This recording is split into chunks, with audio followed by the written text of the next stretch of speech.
Also, that more young men are moving back home with their parents and living. Which is also bizarre to me. A tragic trend for some women. The rise of the stay-at-home boyfriend. What? That's what I said. No, yes. not real. More and more, due to changing economic factors, Gen Z women are financially supporting the men in their life. Federal Reserve data show over the last 12 months, the number of jobs held by men fell by 142,000. Women gained 298,000 jobs. Indeed's hiring lab found 1.2 million jobs were added between February 2024 and February 2026, and 2/3 of those jobs went to women. So, if you listen to Destiny's Child, ladies, leave your man at home. Because he can't afford a night out. Because there's also the old school, ain't nothing going on but the rent. Got to have a J.O.B. So I asked ChatGPT if it's normal for wealthy people to have their kids stay at home into adulthood until they're successful enough to move out, and what the statistics are about that.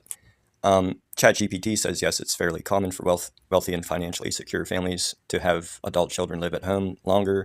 The reasons are different, from the stereotype of adult children being unable to afford independence. Wealthier families often can support longer stays at home. Families with more money are more likely to let their children live at home while attending college, save money for a house, build a business, pay down debt, pursue a demanding career without rushing into low-quality jobs. So it goes into it being a strategy. Young adults living at home. About 1 in 3 Americans ages 18-34 live with a parent. The rate is especially high among 18-24 years old, where living with parents is common. 25 to 34-year-olds is much less common, but still significant. The trend has increased compared with previous generations due to higher housing costs, debt, later marriage, longer education, economic uncertainty. Wealthy families sometimes do the opposite of what people assume.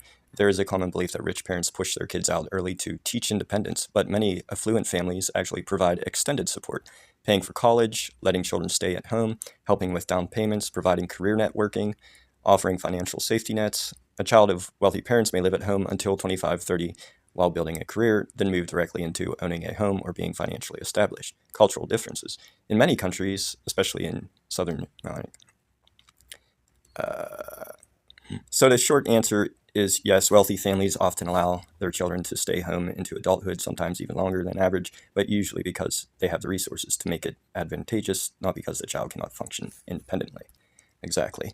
So it is considered normal for wealthy people to do this, whereas it is considered abnormal for poor people to do this, because it's seen as the son. Usually it's the son that is seen as taking advantage of their family. Usually when the daughter stays, it's usually permissible with the family. Not always, of course. But so there is this stigma among middle class and especially poorer people against the kids, usually the man staying at home. And the stigma creates, this is my opinion, this is my view, this stigma, this cultural stigma creates resentment. The parent will start to resent their kid, and so that resentment turns into a toxic environment, starts arguments. This resentment will brew. The parent is looking at the kid as being a leech and all this stuff, whereas rich people, that stigma doesn't exist. They don't see their kids as leeches and stuff. So it's normalized for them to not only accept it, but to promote the idea of the kid staying here because they realize that the advantage that they're going to give their kid in the long term.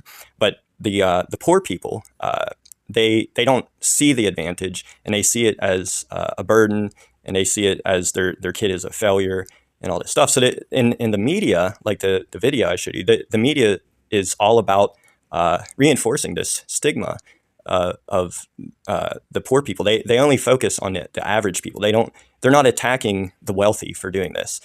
They don't bring up the rich people that allow their kids to stay home. So it's almost like one might even see this as maybe there's a conspiracy against poor people. I'm not saying that there is, but it would be understandable for a person to come to this conclusion because the media is involved in stigmatizing this, but are they willfully not stigmatizing it among rich people? Why are they only focused on poor people that have their kids staying at home? And it's culturally stigmatized as well. Where does that come from?